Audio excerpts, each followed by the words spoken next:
Tell me just a story about the impact that Best Buddies has made on a child with intellectual disabilities. Sure. I mean, there's thousands of them, of course, and I get them all the time, honestly, and they're small in some ways and big in other ways. I mean, big ones are like, my first buddy in Miami, Florida, when I came, sat at home, watched TV with his mom, and had no job, no sort of social life, no network, and today he's been in the same job through Best Buddies Jobs for 18 years, and makes a living, lives independently on his own behind his mom's house in his own apartment, cares for himself, rides public transportation all over the city, has enough money to go to a Miami Heat game or Miami Dolphins game, went to the Super Bowl in Tampa one year, has an incredible social network, not only the people that he's met through me, but those people have introduced him to other people, so he knows a lot of people. He really lives a thriving, integrated, wonderful life, and I think that's what we all want for our kids. I mean, I want that for my kids, and you want that for your kids, and I think the parents of people with special needs want exactly the same thing that I want.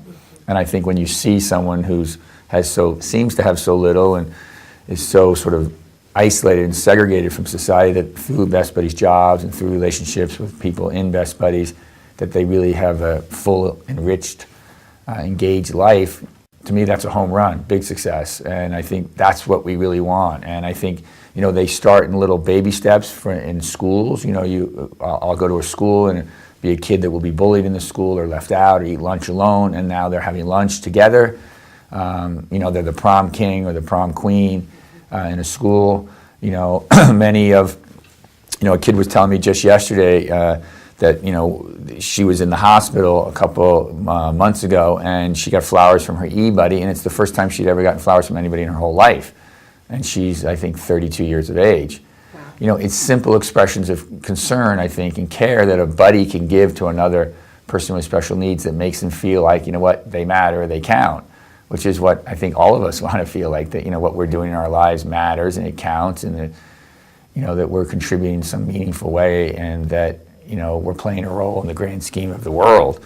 And I think, a volunteer can do that for a person with special needs, but a special needs person does it, without even knowing it, to their volunteers, and making them feel like, wow, when, you send it to a person with special needs, it may be one of the most important things in their whole life. Right, and because wow. They don't experience that on a regular basis. And they don't expect it, and I think, it's great, when you get in a mindset, and I think people with special needs have that very often. You get in a mindset where you don't expect things, and you don't expect someone to do X, Y, and Z to you, and then when they do it, you're like, wow, you're overwhelmed by it. I think we get in a lot in our society too, where everybody expects you to write a thank you. You expect when you flowers. You have a kid, they expect you to send something to them.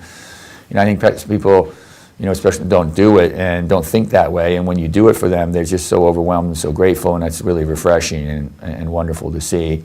We have so many success stories with our buddies that, have never had enormous fear of giving a speech or speaking out in public, and they go through our ambassadors program, they get trained, and we work on oratory skills and speaking skills, and they go out there and they speak in front of 500 people or 1,000 people or 2,000 people, and they kill it. Yeah. And they're articulate, and they have a great presence about them, and they're forceful and sensitive, and they tell a great story of their life and what Best Buddies has meant to them in their life and what friendship means to them.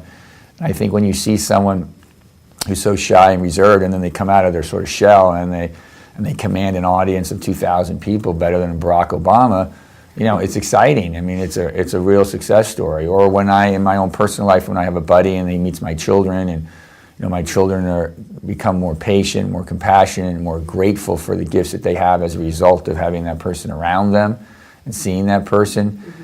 Like my buddy in Miami, I'll never forget it, when my kid was always in the water polo team, he was the guy that came to the water polo games with me. He cheered louder than anybody else.